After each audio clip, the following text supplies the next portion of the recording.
Hello tout le monde et welcome to Lolo Baby Show. J'espère que vous allez bien. Comme tous les dimanches, on se retrouve dans un petit épisode YouTube. Je vous invite à activer la petite cloche qui est ici, le pouce bleu, un maximum de commentaires et surtout à vous abonner à la chaîne. C'est quoi cette voix à la chaîne? C'est vrai que j'ai une voix de crécelle, alors là je trouve que c'est pire. Puis en plus la voix elle est cassée. Toujours la pause café, très importante, avec la tasse. Regardez, c'est le shérif. C'est la tasse à Nico, ça. Désolée Nico pour le tas de tasse. J'espère que vous allez bien. Je voulais absolument faire cette vidéo YouTube parce que c'est vrai qu'il y a énormément de questions par rapport à Dubaï, le train de vie de Dubaï. Combien coûte une vie à Dubaï? Combien coûte ma vie à Dubaï? Est-ce que c'est la galère financière ou pas? Est-ce que c'est cher? Est-ce que c'est pas cher? Combien coûte ma vie, quoi, tout simplement à Dubaï? Alors, je voulais répondre à ça parce que je sais que ça peut aider pas mal de personnes qui comptent peut-être venir s'installer. Après, il y a les haters qui pensent que, entre guillemets, voilà, on vit la belle vie, on dépense des milliers des cents, etc., etc. Et en fait, c'est ça, j'en ai marre. J'en ai marre d'être associée à Dubaï Bling Bling. En fait, je vous explique. Je vais vous montrer que à Dubaï, tu peux vivre aussi normalement, en fait. Moi, j'ai pas une baraque de 390 mètres carrés. J'en avais une au début parce que avec Nico, on avait envie de se faire kiffer, donc on en a loué une, qui a été clairement une grosse erreur parce qu'on a mis des milliers des cents dans un loyer. La maison n'était pas à nous. Je sais pas si vous vous rappelez de cette maison, d'ailleurs, je vous laisse le lien juste ici de la vidéo. J'avais fait un home tour qui avait cartonné. C'était une très belle maison en forme de bateau, mais en soi, voilà, ça a été une grosse erreur parce que ça a été très très cher. Et en plus de ça, c'était complètement mettre de l'argent par les fenêtres. C'était juste pour se faire un kiff de vivre dans une baraque de ouf. Alors que c'est de la connerie. Parce que, on va arrêter de penser que tout le monde est milliardaire quand tu es influenceur. Ok, on a toujours bien gagné notre vie. Ok, on gagne notre vie, mais moi personnellement, je ne suis pas milliardaire. C'est pour ça cette vidéo, je voulais vraiment mettre la lumière sur toute cette zone financière. En termes de loyer, comme je vous ai dit, je vis dans une très très belle résidence avec un service voiturier, un concierge, il y a une salle de sport, piscine intérieure, extérieure, hammam, jacuzzi. Il faut savoir que tous ces complexes-là, la plupart du temps, vous pouvez les retrouver dans tous les immeubles à Dubaï. Donc ça, c'est quand même un vrai kiff. Pas besoin d'être dans une big baraque pour kiffer. On kiffe un petit peu partout à Dubaï. Maintenant, il y a quand même un prix. Il faut savoir qu'à Dubaï, vous allez payer votre loyer à l'année. C'est pas comme en France où vous payez votre loyer tous les mois. Ici, c'est à l'année. Après, vous pouvez négocier avec certains propriétaires pour que justement, vous fassiez plusieurs chèques pour payer. Mon loyer est de 165 000 dirhams par an, qui est l'équivalent à, vous allez diviser par 4, puis par 12. Voilà, ça arrive à cette somme-là.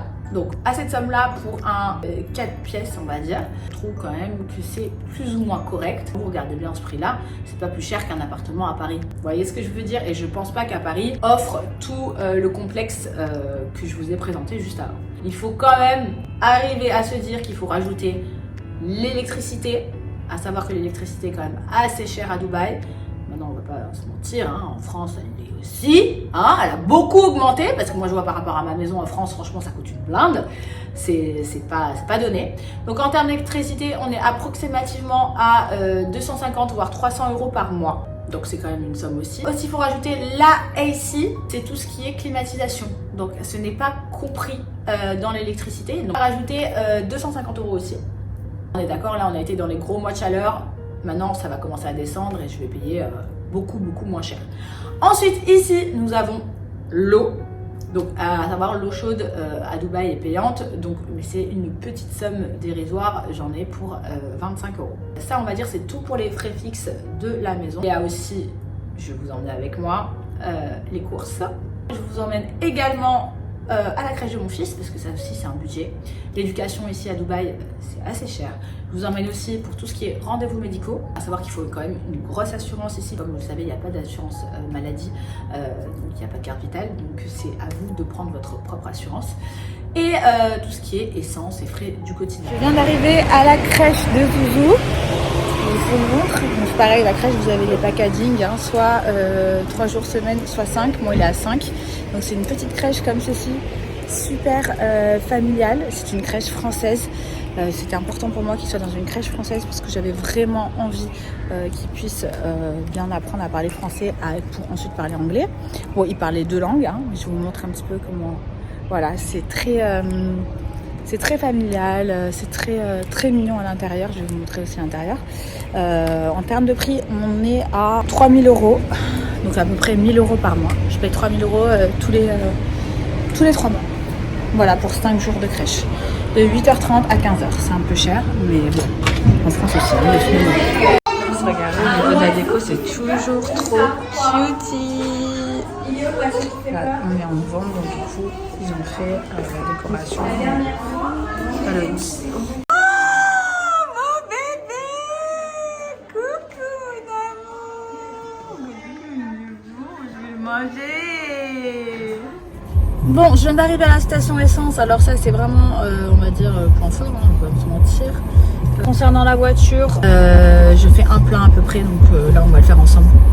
Coucou bisous! Donc voilà, il a fini. How much please? 75 ma'am. Donc 76, ça veut dire à peu près 25 €. Pas cher. Direct des courses.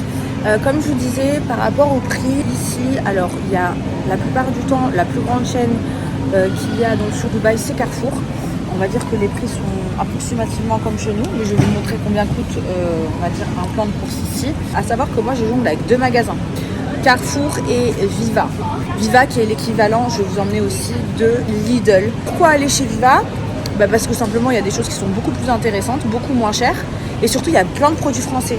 Donc du coup je fais un peu mes courses un peu chez Viva et un peu chez Carrefour pour justement certaines choses. Par exemple la viande chez Viva, je la prends, elle est excellente et elle est mais grave moins chère, tandis que ici c'est genre abusé.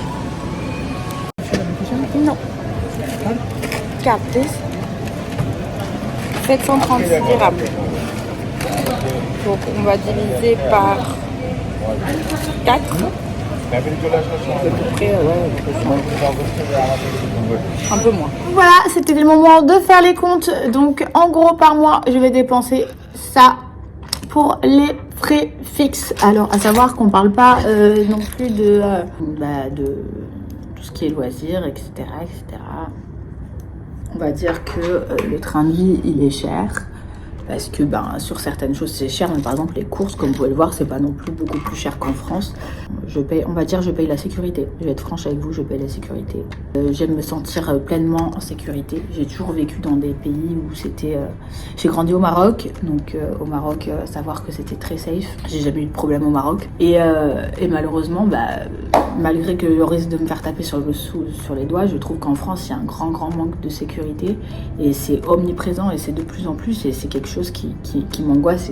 Et avec la notoriété, ça a été pire, hein. J'ai toujours été très peureuse, mais avec la notoriété, ça a été pire que ça. Bien sûr qu'après, je me suis fait plusieurs fois cambrioler, etc., etc. Après, j'aime la France, j'aime mon pays, mais je trouve qu'en termes de sécurité, ça y est pas, et c'est bien dommage. Et une femme toute seule avec un enfant, moi, j'ai envie de vivre dans un pays où je me retourne pas dans la rue si on doit me voler mon sac, ma voiture, mon ça. Voilà. Ce qui est bien ici aussi, c'est comme je disais, au niveau des rendez-vous médicaux, ça va très vite. C'est-à-dire qu'il n'y a pas une liste d'attente comme en France. Zouzou, il suit des séances d'orthophoniste. Ça va très vite, quoi. T'appelles du jour au lendemain, t'as ton rendez-vous. Donc tout ça, c'est aussi super agréable, parce qu'en France, c'est des mois et des mois d'attente. Pareil quand vous allez chez le gynéco, pareil que là. Donc oui, certes, il y a un coût, mais il y a une facilité aussi derrière. Maintenant, après, je pense que ma vie, elle est quand même assez cool, assez simple. Tout ce qui est resto de luxe, je vous dis la vérité, j'en fais pas souvent. Je m'en fous complet. Je suis souvent à la maison, hein, pour toutes celles qui me suivent au quotidien sur mes réseaux sociaux. D'ailleurs, je vous invite à me suivre ici si jamais vous ne le faites pas. Je suis une meuf qui est vachement à la maison, je suis très casanière. Donc voilà, j'espère en tout cas que cet épisode vous a plu. Et dites-moi si ça vous dit que je vous fasse un petit épisode où justement on comparera le prix de la France et le prix de Dubaï pour tout plein de... Encore quoi? Ah oui, bien. Et ah oui, je vais te donner un Kinder. N'hésitez pas à vous abonner à la chaîne et welcome to Lolo Baby Show. Mouah.